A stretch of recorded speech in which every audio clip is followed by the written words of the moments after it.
one down on a farm. Rosa Louise McCaughey was born in Tuckahoe, Alabama on February 4th, 1913. Her father, James, was a carpenter. Her mother, Yona, was a teacher.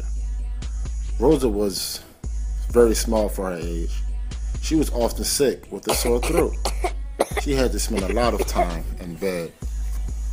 When Rosa was about 2.5 years old, her mother and father separated.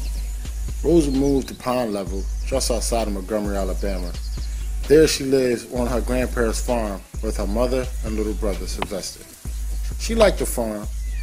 With her family around, she felt safe and secure. Beyond the farm, the world was not such a safe place.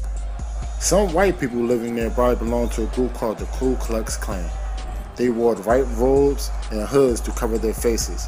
Many times, Klan members set fire to houses where black people lived or churches where they prayed. The police did nothing to stop the attacks. When Klan members marched by Rosa's house, her grandfather stood at the door. He held a shotgun in his hand, and some nights he slept in a rocking chair, the shotgun in his lap, and the shotgun in his lap. Rosa often stayed curled up beside him. Even whites who didn't belong to the Ku Klux Klan could be cruel. A wealthy planter named Moses Hudson would hire black children to pick and chop cotton. He paid them 50 cents a day. The children usually didn't wear shoes, and the hot ground burnt their feet so badly that they would pick cotton on their knees. If any blood got in the white cotton, they would be whipped.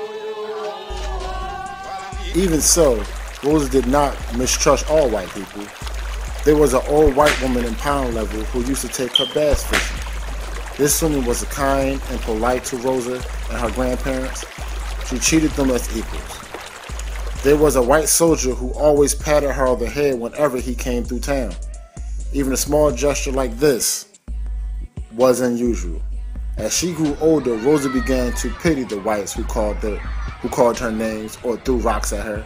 She wanted to forgive, not hate, people who insulted her. Much of the time, Rosa was happy in Pond Level. She loved school. She couldn't wait for each day to begin. She enjoyed Mother Goose nursery rhymes, playing hide and seek with her friends, and looking after her younger brother. She liked to explore the woods, creeks, and ponds near the farm. For extra pocket money, she sold eggs to neighbors. Sometimes she wandered into the local cemetery. Some of the tombstone was dating back to the Civil War. At the end of the Civil War in 1865, slavery ended. From then on, it was against the law for a person to own another person. Some of Rosa's grandparents had been slaves.